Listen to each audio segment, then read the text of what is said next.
Donc, allez-y, maintenant, à vous la parole, si vous avez des questions, des remarques, des propositions.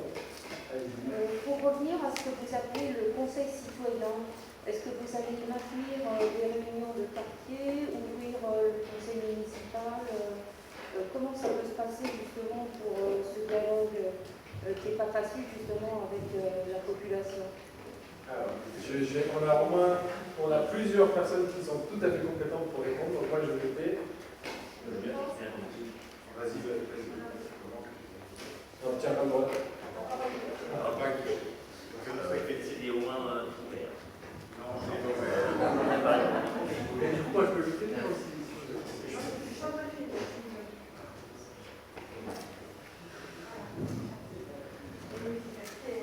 Bien, merci du coup. Je peux le remonter un petit peu.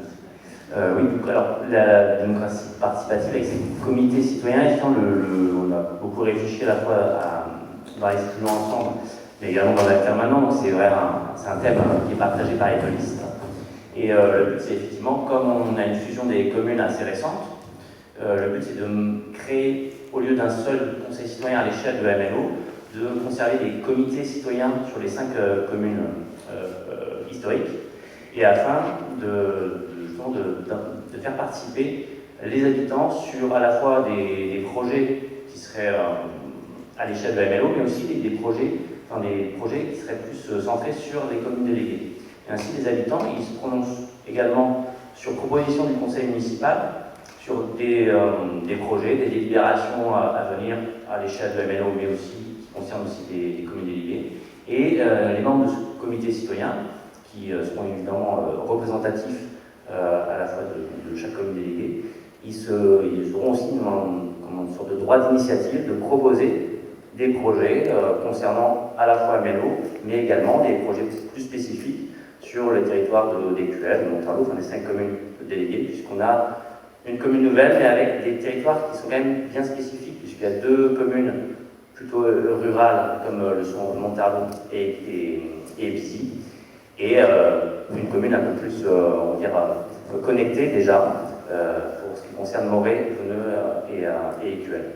Donc voilà, donc le but c'est surtout de créer des dispositifs qui permettent vraiment aux habitants d'être consultés, d'être mieux informés via aussi tout un système de réunions publiques, mais également d'inclure les citoyens dans ces dispositifs de participation, de consultation et aussi d'initiative, de propositions de projets qui seront après pris en charge par les élus. Voilà, donc je ne sais pas si ça précise un petit peu notre projet, mais je peux laisser aussi à M. Fontaine préciser. En tout cas, je te remercie Olivier parce que c'était là très précis ce que tu as pu proposer. Effectivement, donc les 5 comités citoyens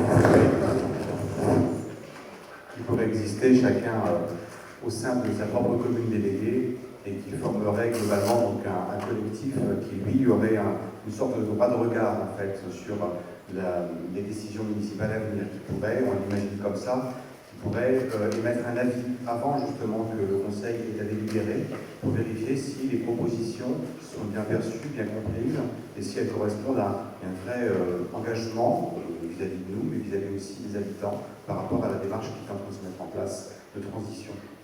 Et effectivement, donc, il y a aussi d'autres éléments qui vont être mis en place dans le cadre d'un dispositif qui est à inventer, puisqu'il n'existe pas aujourd'hui. Il existe, par des réunions de quartier, par exemple, il existe à Morey des réunions de quartier où quelques élus viennent pour dire voilà, on est là, venez nous voir, et puis on discute de droit agricole. Là, ce fonctionnement-là ne nous satisfait pas parce qu'en fait, il ne fait pas avancer les choses. Et donc, au contraire, on voudrait pouvoir.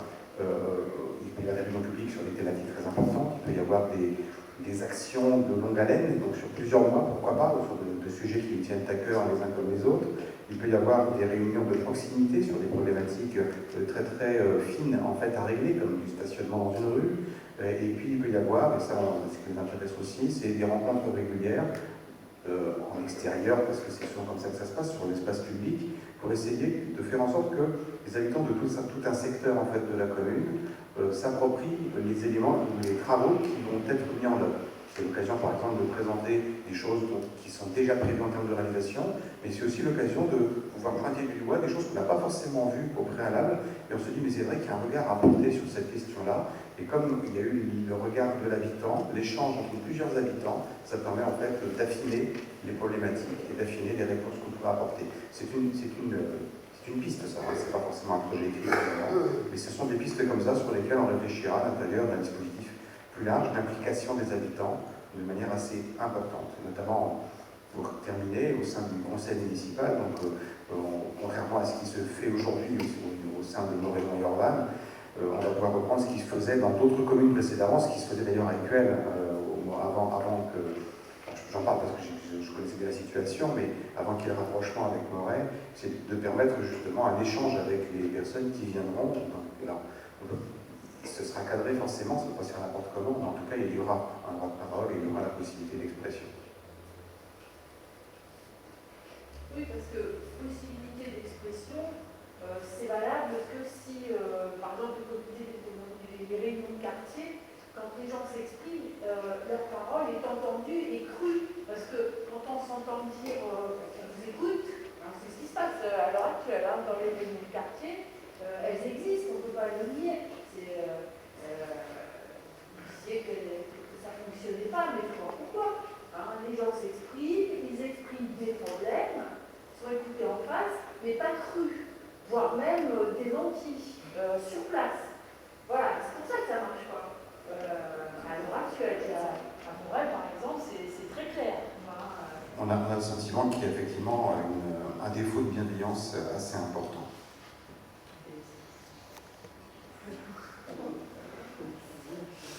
J'attends peut-être pour les prochaines journées. Après, voilà, c'est vrai que c'est des choses très compliquées parce qu'il faut vraiment que le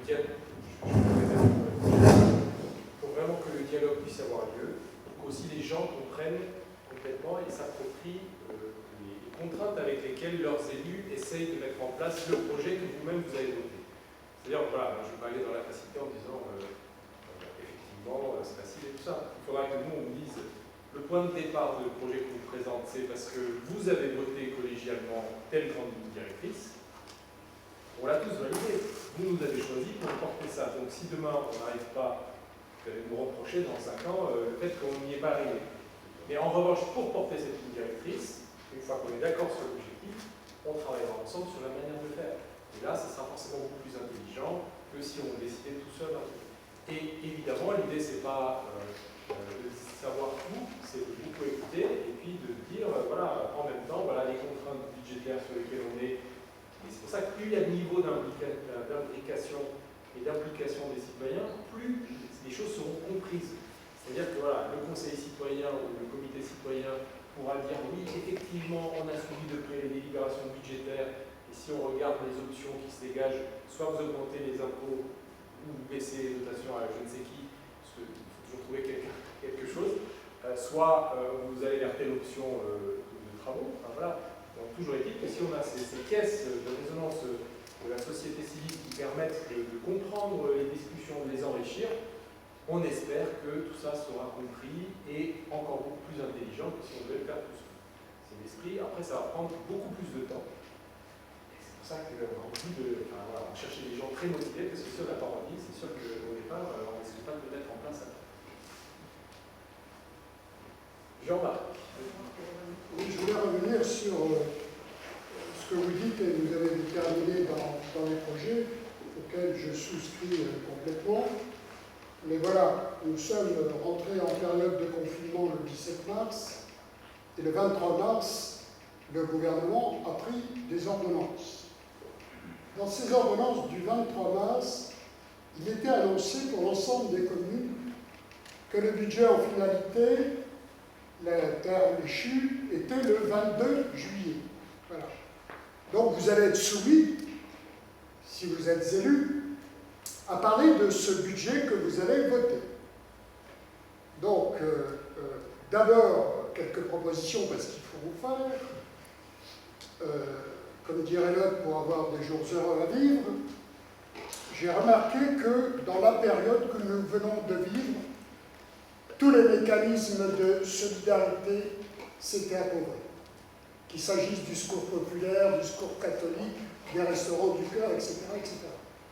Et en plus, malgré ces engagements, le gouvernement n'a pas fait d'efforts particuliers pour venir en aide à ceux qui sont le plus en difficulté.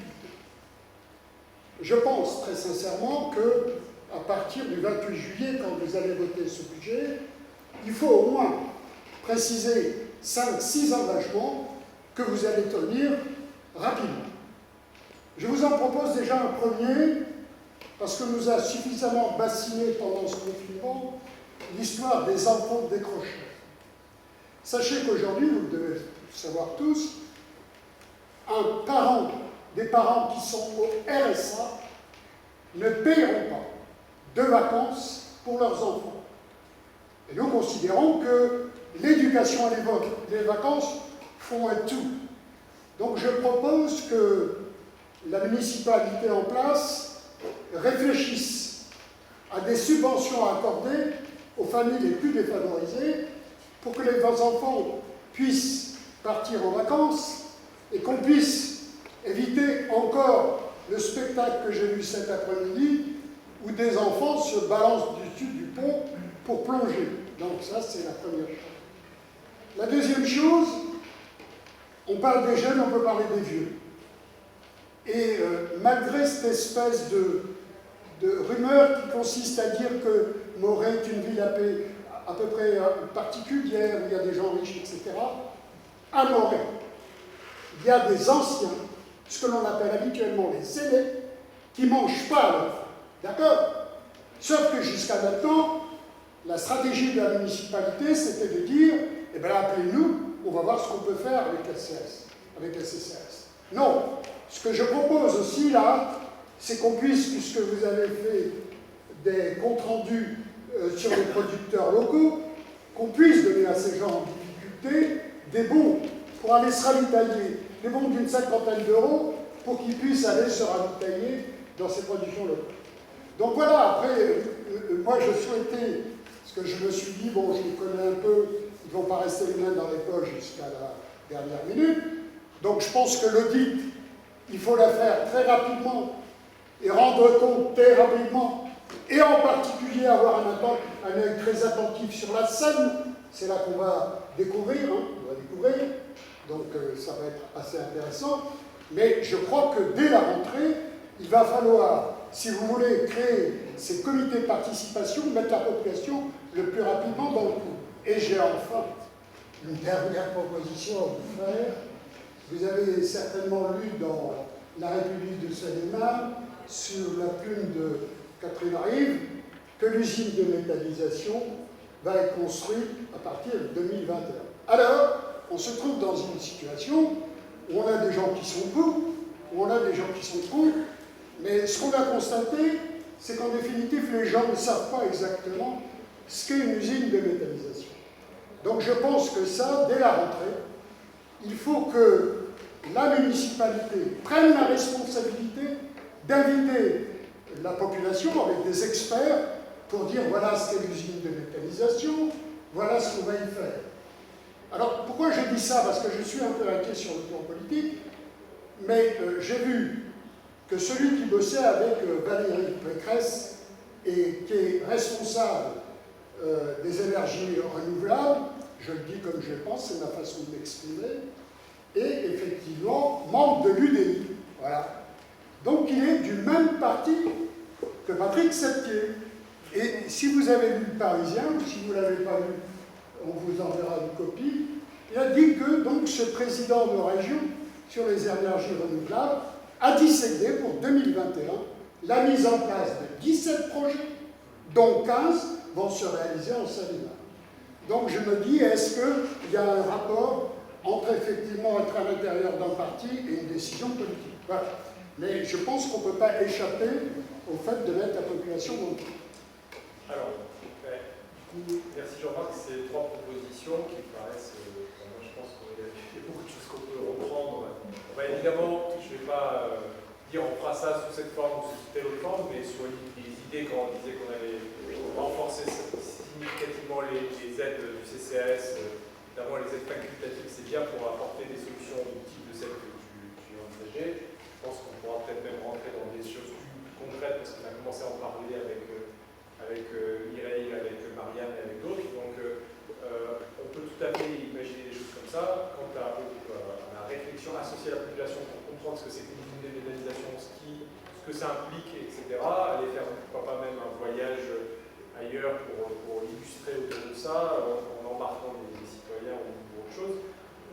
Voilà, c'est tout à fait des choses qu'on peut imaginer parce que c'est vrai que c'est quelque chose qui sera forcément présent, particulièrement sur le territoire. Il faut que